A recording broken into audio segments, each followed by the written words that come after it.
Hello, Exiles. This is Ryan from Behind Eyes Gaming, and it has been, well, a little over 48 hours, about 49 hours since League Start launched.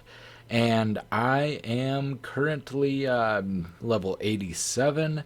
I have 8 Watchstones. I'm currently working on getting more of those. Just starting on red maps. Have done a few tier 11s here and there and haven't really gone beyond that. Plan on pushing a little bit further sooner. I just wanted to do an update since I got some new gear, made a few kind of tweaks to the build. Not too much, nothing like huge or anything, but I just wanted to kind of show where the build was going because so far it's still been very, very smooth all the way through.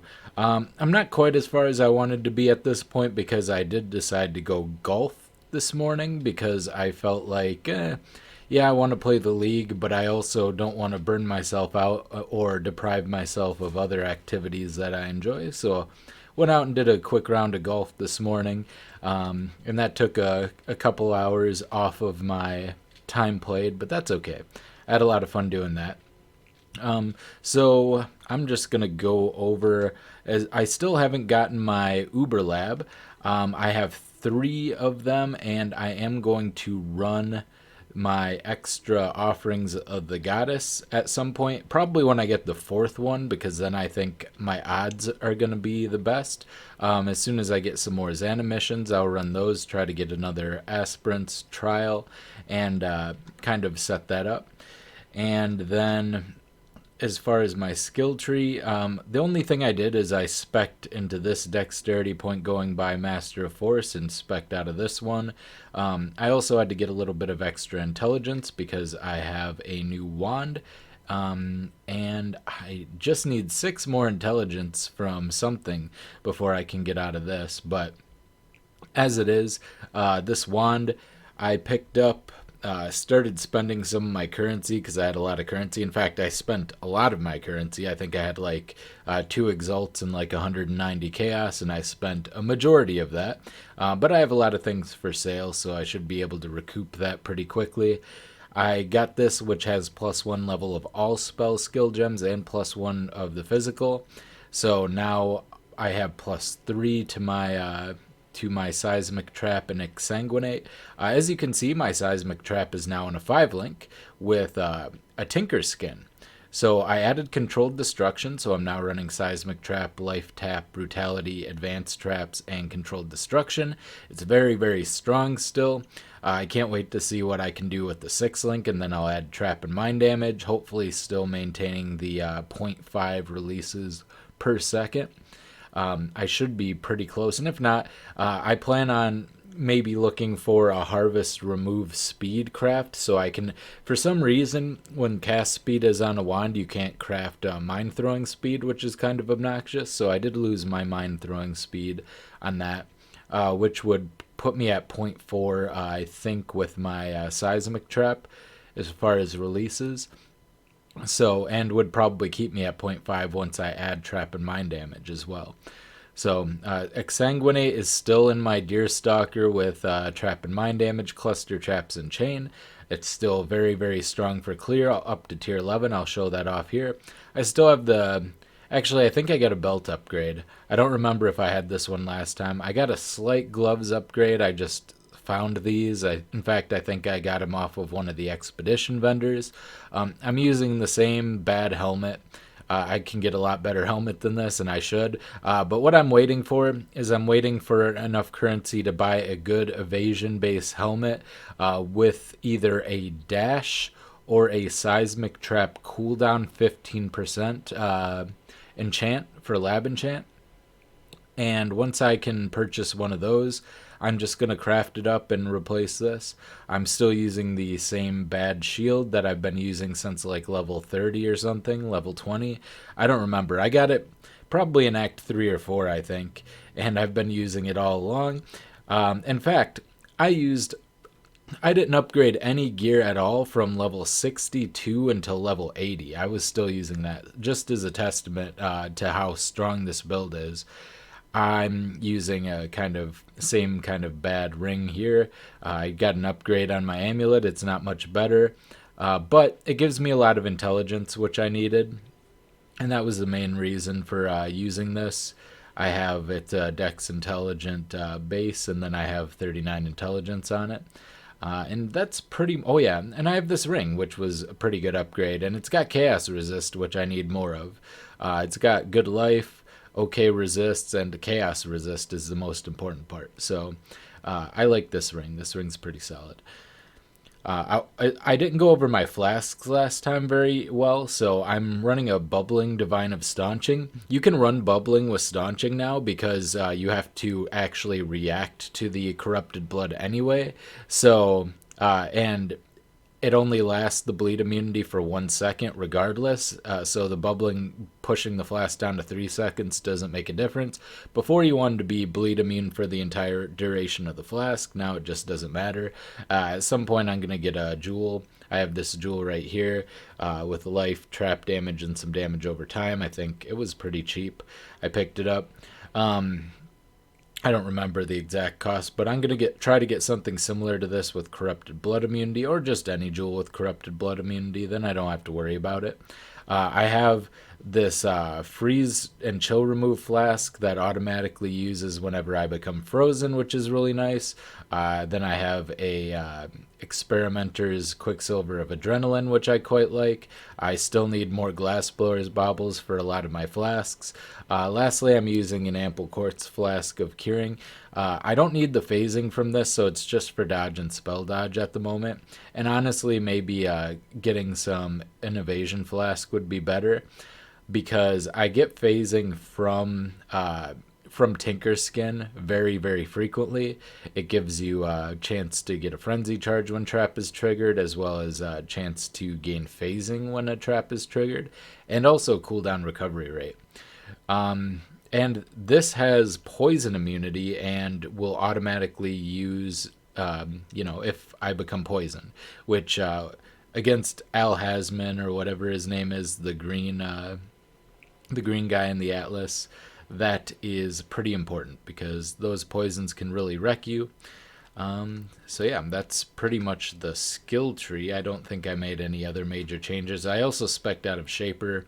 I don't need the mana regen, and I got Profane Chemistry, which is actually really nice. The life flask gain 1 charge every 3 seconds is pretty convenient, especially when bossing, especially considering, all of my traps cost life. I barely use mana anyway, so I have that going for me. Outside of that, yeah, I'm just going for Master of Force next, and then I'll probably get Frenzy Charge Jewel Socket. If I'm still playing into the 90s, that's probably where I'll go. Get a 4th Frenzy Charge and then Jewel Sockets from there. So got that going. I also picked up skill effect duration. Shout out to Tarky Cat. He gave me a nice little shout out. A lot of people came over and watched my video. He's actually running this build as well. And he mentioned skill effect duration, and I'm like, yeah.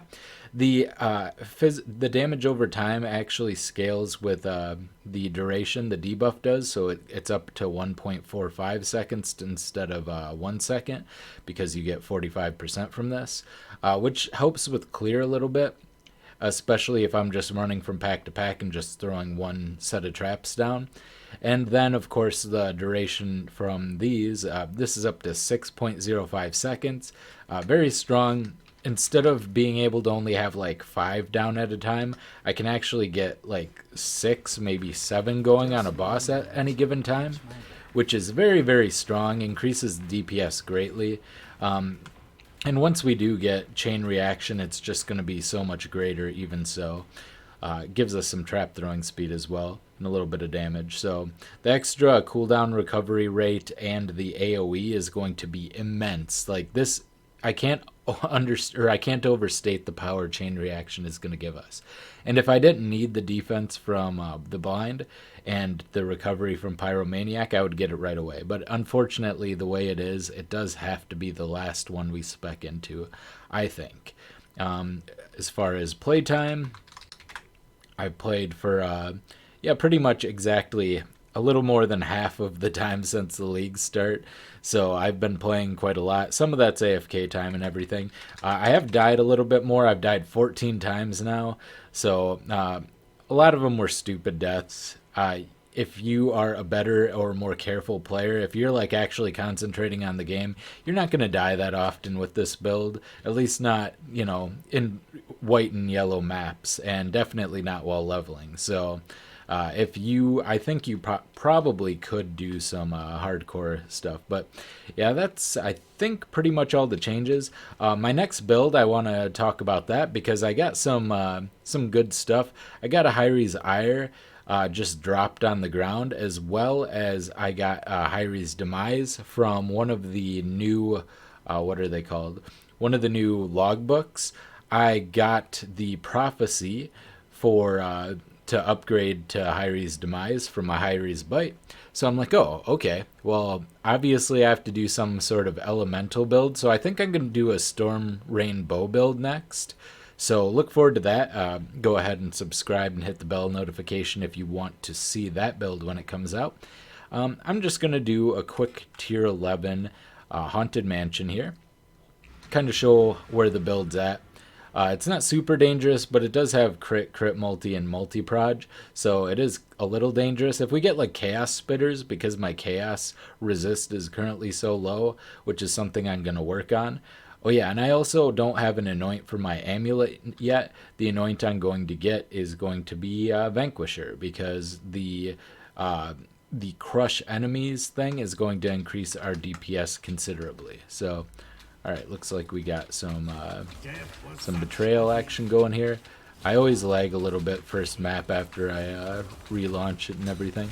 So yeah, I'm just gonna, I can't really see anything. I know they're in here with me somewhere, I think. Oh, never mind, he's out here. He was out here all along. So yeah, there's Riker down. I'm not setting up my betrayal board at all. I'm gonna do that later.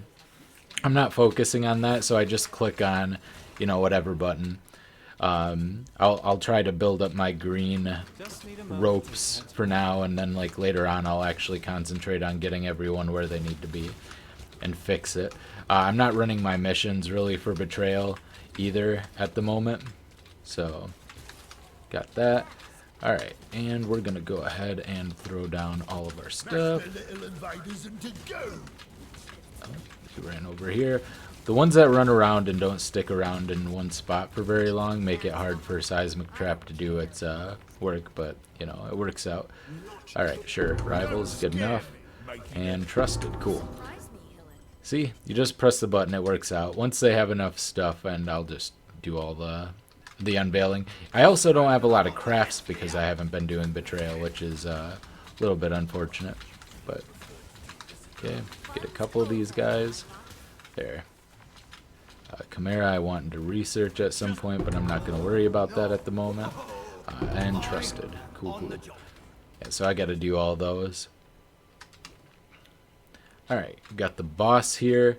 So this boss will sit in one place and let us set up on it. So basically you just throw all your traps, and I throw some bear traps, and then you curse it, and then you start pressing the right click button, and then the second form comes out, and you keep making sure that you have the maximum amount of seismic traps up, and it's pretty easy. Seismic Trap is a very strong bosser, even on a 5 link so far. Obviously it's going to fall off at a certain point, but it hasn't quite reached that point yet to where I need a 6 link, and once I get like the crush as well, it'll increase. I'm not going to do this on camera because it'll slow down the map too much. I'll do it afterwards. I'm going to make a separate video on Expedition because I think it's an interesting mechanic outside of some of the obvious negatives, but I think people are kind of sleeping on how powerful it is. I think it's actually a very profitable and very powerful mechanic, and I think you can make a ton of currency and basically set up. Oh, I have a crazy craft that I'm doing at the moment with one of them. I think whichever one lets you craft, like the harvest type craft, or it's like a super version of the betrayal bench that you can craft. I don't even remember who does that, like Tiny or Guff or something. But Yeah, I have a really crazy Vol Regalia with like two tier 1 ES rolls, and it's gonna allow me to. I have like a tier 7 hybrid that it's gonna let me remove once I have enough currency. So potentially get like a really crazy like 700 plus ES chest crafted there, as long as I don't mess it up. I think I'm getting better at not messing up the crafts with that. And I'm kind of trying to learn it so I can make a good guide on it, because I think that particular guy is one of the ones that you can make the most profit on. I used to really like the gamble guy, but I haven't gotten anything good in a while. So I think I just happened to get lucky in the beginning, get a lot of powerful uniques from gambling.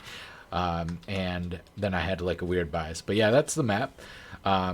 Hope you enjoyed. This has been Ryan from Behind Eyes Gaming. Let me know how your league starts going. If a lot of people seem to have started going through and trying this or respecking into this build, and I would recommend it. It's been smooth, it's been fun, it's pretty powerful, and it's pretty low investment, but as you can see, I can get more investment. Like once I get my level 21 traps, once I get some other good stuff going, you can just go cold iron point, by the way. I just wanted a rare wand so I could craft some stuff onto it. But yeah, you can totally just go cold iron point.